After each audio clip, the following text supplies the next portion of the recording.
I have got to give props to Anthony Averett because I talked a lot of trash about him.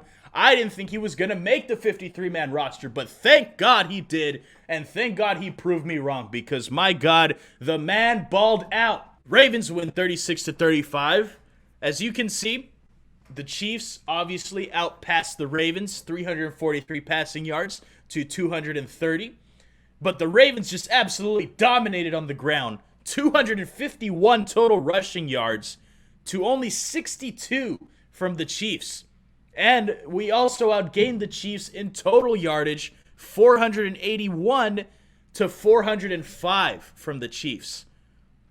Looking at it a little bit deeper here, Lamar Jackson, 18 of 26, 239 yards, 1 touchdown and 2 picks. Again, Lamar Jackson had simultaneously his worst game and then his best game throughout his career. That's how I felt about it. The first quarter was horrendous as a passer. Lamar Jackson just was not looking good at all, right?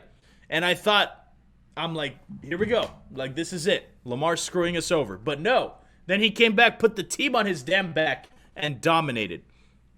What else? Patrick Mahomes, 24 for 31, 343 yards, 3 touchdowns, 1 pick. And that 1 pick, like I think Mills mentioned it a little bit earlier, Clyde Edwards-Helaire on the Chiefs side, that 13 carries, 46 yards, and the fumble, of course, in the month of September throughout his entire career. 0099. It was just absolutely crazy. The fact, phenomenal, that we were able to dominate that way. Stuff them. They couldn't really get anything going on the ground regardless, but we did a good job, obviously, as we usually do, stopping the run.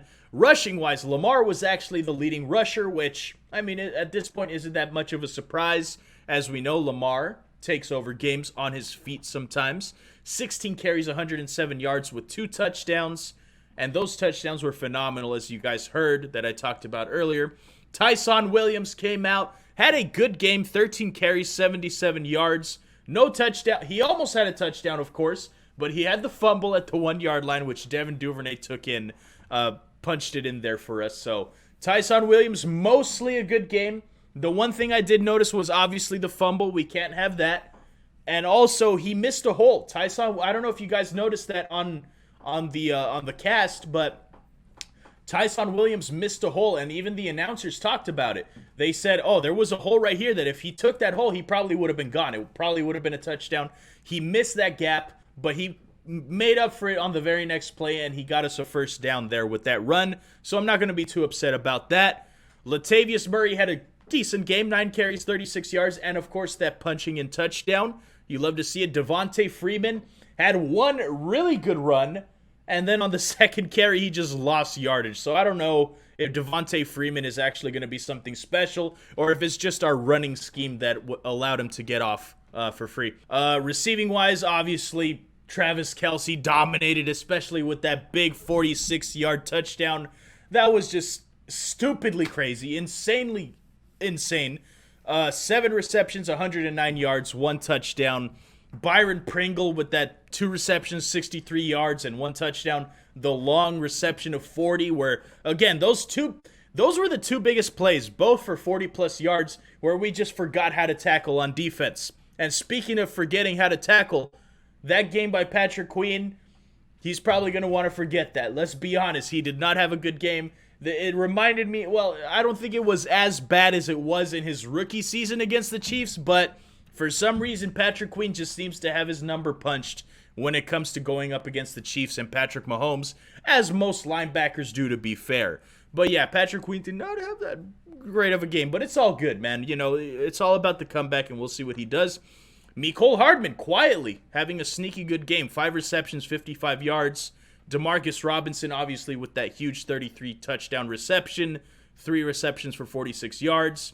And aside from that, Tyreek Hill got shut down. 3 receptions for 14 yards, bro. And that's got to be credit to AA. Anthony Averett, it seemed like he was on Tyreek Hill for most of the night.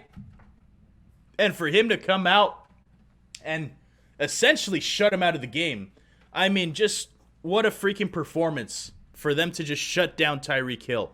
Almost impossible to do that, right? So credit to the Ravens. They've been beat by Tyreek Hill like pretty much all 3 times last time they played them. So the fact that they were able to do that. Let's see. For the Ravens, this is what I wanted to talk about. Look at this. Marquise Hollywood Brown. A lot of people are saying this is his year. This is his year to show that he is, in fact, a number one wide receiver. And so far, Hollywood Brown's campaign for 2021 has been spectacular. Had a great game last week against the Raiders. I think he had like 69 receiving yards. Nice. And this year he follows it up, or this week, he follows it up with 113 receiving yards on 6 receptions. That long, of course, touchdown grab for 42 yards from Lamar Jackson when he jumped in the air. Freaking crazy. Mandrews came through. 5 receptions, 57 yards. Again, nothing crazy. It wasn't anything spectacular, but that one play that I talked about earlier where he hurdled over the defender and was able to get us close enough to field goal range for us to be able to run one more play was super clutch, and it's a play that not many people are going to be talking about because it was a good highlight play, but it's not going to be on ESPN. It's not, it's going to be kind of swept under the rug when people remember this game. But I want to give it some credit because that was a huge, big brain play from Mandrews right there. Sammy Watkins, again, continues to be pretty good. 4 receptions, 44 yards. Now, I wish more of our receivers could get involved because you're seeing Hollywood Brown, you're seeing Sammy Watkins, and you're seeing Mark Andrews come through and play big. But that's expected of them. These are our guys through the air. These are the receiving threats that you expect to have big games. But I want to see other guys like Devin Duvernay get involved. He got that touchdown right after that fumble from Tyson Williams. But I want to see him more involved in the offense. I want to see James Prochet get some opportunities. I want to see some of these younger receivers get some opportunities that we're just not seeing right now. Tylan Wallace is another one. What's going to happen when we have Rashad Bateman come back in a few weeks? Nobody else is going to get the ball, right? It's going to be Bateman, Hollywood, Watkins if he's still healthy, and Mandrews probably, right? So I would like to see more of these guys get a little more opportunities, but hey, I'm not going to complain too much because we got the dub. You can't really complain about that. And I'm not entirely sure why they don't show defensive stats, but I do have it here on my app here, so let me go ahead and pull it up because I want to be able to give the defensive side of the ball some credit, right? Tavon Young with that huge interception, and he also played well for most of the night. So you got to give credit to Tavon Young for having a comeback game because last week was definitely not that good for Tavon Young. He came back, had a good play. Anthony Averett with that huge pass breakup on Tyreek Hill. You love to see that. Defense, Patrick Queen led the team in tackles with 7, and actually with 8 if you count the assist.